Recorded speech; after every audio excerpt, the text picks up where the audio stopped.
Ravi de vous retrouver encore une fois de plus dans ces podcasts Mon Point de Vue, votre podcast qui vous amène toujours des sujets faciles à aimer et faciles à croquer. Aujourd'hui, je l'aurai le plaisir de recevoir sur ce plateau un homme de Dieu pour toute première.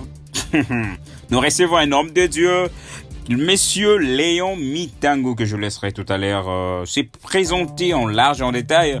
Aujourd'hui, nous parlerons ensemble avec lui en ce qui concerne le phénomène photo publicitaire d'un pasteur devant les églises. Ouais. Nous aimerions un peu savoir d'où vient cette pratique. Aujourd'hui, nous voyons comment devant les églises, il y a des photos de pasteurs accompagnés des programmes des églises. On se demande, est-ce que c'est important que cela soit toujours accompagné de pasteurs? Alors, pour répondre à toutes ces questions, Monsieur Léon, l'homme de Dieu, serviteur de Dieu, nous dira plus en cela. Et sans plus tarder, je laisse la place à mon invité. Je dis bonsoir et bienvenue. Bonsoir, Monsieur Junior Moto. Je suis Léon Mitango, évangéliste en l'église Temps de la Grâce. Ravi de vous retrouver encore une fois de plus. Comme je l'ai dit, nous sommes ravis de vous recevoir sur ces plateaux. Aujourd'hui, nous voulons être éclaircis par rapport à votre point de vue concernant cette habitude au phénomène de photos de pasteurs devant les églises. Voilà, c'est ce que nous aimerions un peu savoir. Est-ce que cette pratique vraiment très très bonne à adapter parce que nous voyons la vague devient de plus en plus forte?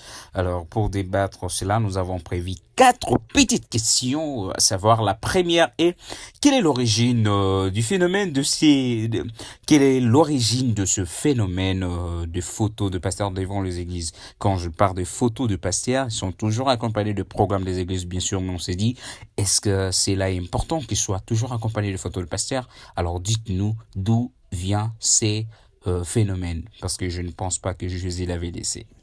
Merci beaucoup, Monsieur Junior Moto, pour cette pertinente question. En fait, selon mon point de vue, ce qui est à l'origine de toutes ces pratiques, c'est d'abord la soif de gloire. Aujourd'hui, les serviteurs de Dieu ou les hommes de Dieu sont à la recherche de la visibilité. Au lieu de présenter leur chef, au lieu de présenter les patrons de l'église, ils se présentent eux-mêmes. Pourquoi? Parce que tu prends ta photo, toi, pasteur, tu affiches ta photo devant l'église, soi-disant pour faire la publicité de l'église. Non, tu fais la publicité de l'église au travers de ta photo. Qui es-tu? Un serviteur ou un travailleur dans une entreprise peut afficher sa photo devant une entreprise et que le DG est là. Le PDG de l'entreprise est là. Un simple travailleur prend sa photo et affiche devant l'entreprise. Une chose impossible. Vous voyez? Parce que moi, je ne trouve pas ça normal. Je ne juge personne. Ceux qui les font peuvent avoir leur motivation. Mais conformément à la parole de Dieu, moi, je ne trouve pas ça important. Vraiment, je ne suis pas d'accord avec ceux qui les font, mais ils peuvent avoir leur motivation qui les pousse à faire tout ça. Mais vraiment, je ne suis pas convaincu que c'est vraiment ça faire la publicité de l'église. Non. Si c'est pour afficher les programmes de l'église, programmes de culte et tout, et pourquoi ne pas présenter l'église et aussi donner les programmes complets de l'église? Ça peut passer. Mais avec la photo du pasteur, ça c'est autre chose, Mr. Junior Moto. Merci d'avoir répondu à la première question. Je rappelle encore une fois de plus, chers auditeurs et auditrices du Mon Point de Vue, vous avez l'autorisation de balancer vos points de vue dans les commentaires. Dites-nous ce que vous pensez par rapport à ces phénomènes. Merci à tous ceux qui s'abonnent, ça nous fait toujours un réel plaisir. Alors la deuxième question est savoir quelles sont les raisons qui poussent le pasteur à mettre leurs photos devant les églises en utilisant toujours cette tactique programme de l'église, lundi, mardi, mercredi, à ceci, mais à côté, on a toujours la photo soit d'un bishop, d'un pasteur, d'un prophète. Et ce qui est encore mal, vous verrez même des photos qui ont été prises en selfie. Un pasteur qui a pris sa photo en selfie snap, mais on prend quand même la photo, on met, et puis ce n'est pas trop bon à regarder. Alors dites-nous, quelles sont les raisons qui les poussent à adopter et tous cette méthode? Bon, moi je pense que ce sont ces pasteurs qui pratiquent ce genre de choses qui peuvent avoir les vraies raisons ou les vraies explications à donner quant à ça. Mais s'il faut donner mon point de vue par rapport à ça, je pense que ils savent qu'ils sont les propriétaires de leurs églises, ce sont les patrons de leurs églises, raison pour laquelle ils peuvent prendre les décisions comme ils veulent. Parce que si c'était vraiment le Christ ou Dieu qui était les patrons de leurs églises, ils devaient peut-être avoir certaines limites. J'ai récemment suivi un pasteur qui disait à ce fidèle, non, vous devez avoir ma photo chez vous à la maison, en faisant vos prières et tout, peut-être devant les attaques sataniques. Vous pouvez utiliser ma photo, ça va vous sauver. Ma photo est capable aussi de vous aider à chasser les démons. Bon, je ne comprends pas. Quelle relation y a-t-il entre la photo du pasteur et la présence de Dieu, qui peuvent peut-être nous convaincre avec le temps, mais personnellement, moi, je ne vois aucune raison. Je ne vois pas une motivation qui serait à la base de tout ça. Ce sont juste leur façon de faire les choses et la manière dont ils voient les choses. C'est un peu ça. Voilà, alors, nous sommes en train de chuter. Je rappelle encore une fois de plus, vous qui n'avez pas encore marqué votre abonnement, faites-les parce que ça nous fera toujours un réellement plaisir. Votre abonnement nous fera énormément du bien.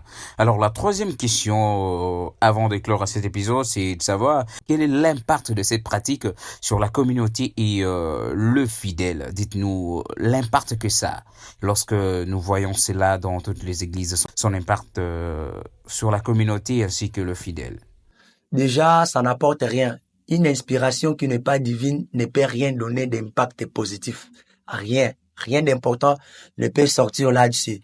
Ce sont juste les hommes à succès qui souffrent de deux maladies, l'autosatisfaction et l'orgueil. Rien que ça. Ça n'apporte rien. Il n'y a aucun message important à retenir là-dessus. Afficher la photo du pasteur ne peut rien changer et ne peut rien apporter dans une église. Rien. On ne fait pas la publicité d'une église en postant la photo du pasteur. Non. Il y a certaines règles à suivre. Apparemment, les hommes oublient. Lorsqu'on est chrétien, lorsqu'on est enfant de Dieu, il y a certaines règles à suivre. Il y a certaines choses qu'on doit faire qui devaient être conformément à la parole de Dieu. Mais je ne vois pas dans tout ça la conformité de la parole de Dieu. Moi, je ne vois pas. Il n'a rien comme impact et ça n'apporte rien à la communauté sauf le scandale, monsieur Junior, ce qui est sûr. Notre toute dernière question pour clore. Merci pour vos interventions, homme de Dieu. Alors, nous voulons finir à cet épisode d'aujourd'hui. La toute dernière question, de savoir comment ce phénomène a-t-il évolué au fil du temps. Parce que moi, je me rappelle, lorsqu'on grandissait, c'était trop rare de voir devant les églises les photos de pasteurs. On reconnaissait même pas les responsables. Il fallait entrer pour voir. Mais aujourd'hui, c'est presque tout le monde qui veut mettre sa photo devant son ministère, devant son église. Alors on s'est dit, c'est par rapport à la modernisation ou c'est juste parce que nous aussi on veut être comme les autres, faire comme les autres. Expliquez-nous comment cela a évolué au fil du temps. Je pense que ce phénomène a pris son ascendance par l'ignorance de certaines personnes qui comprennent mal les choses et qui interprètent surtout mal la parole de Dieu. Vous voyez, aujourd'hui d'ailleurs, on n'a que des fans des pasteurs, mais on n'a plus les fidèles dans les églises, ce sont que des fans. Merci beaucoup, Monsieur Lee, pour vos compliments. Merci à tous les abonnés de Semi Spotify, que ce soit de près ou de loin. Il y a quelqu'un qui m'a posé une question un jour, disons, Junior Moto, pourquoi tu ne présentes pas les journaux à la Lingala? Ne vous en faites pas, ça viendra bientôt. Vous allez connaître ma partie souplesse sur les Lingala et Koyaka Markala Mingete Bokoyo Kango. Donc, soyez patients. Je vous rappelle encore que votre abonnement, votre pouce, vos commentaires sont les bienvenus, surtout à la province du Congo central. Donnons la chance à messieurs Grâce Bilolo pour ces nouveaux quinquennats. Ciao.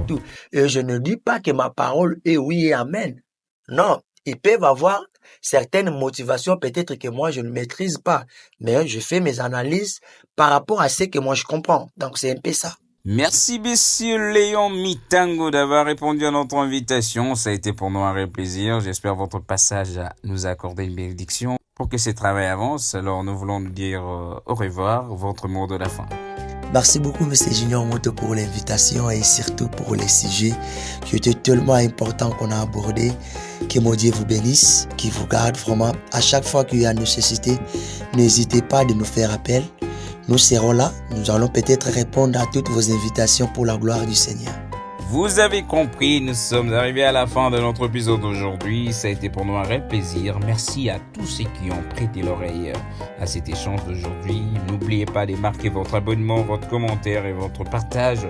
Nous fera énormément du bien. Moi, je vous donne rendez-vous à la prochaine, toujours avec le même plaisir et sur la même fréquence, CMI Spotify. Toujours avec votre présentateur Junior Moto. Au revoir.